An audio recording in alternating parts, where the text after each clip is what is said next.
Hah?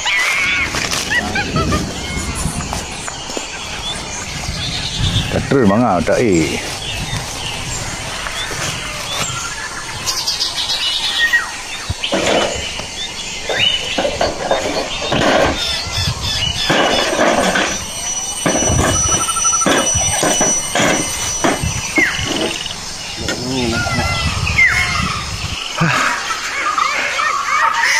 capek bang?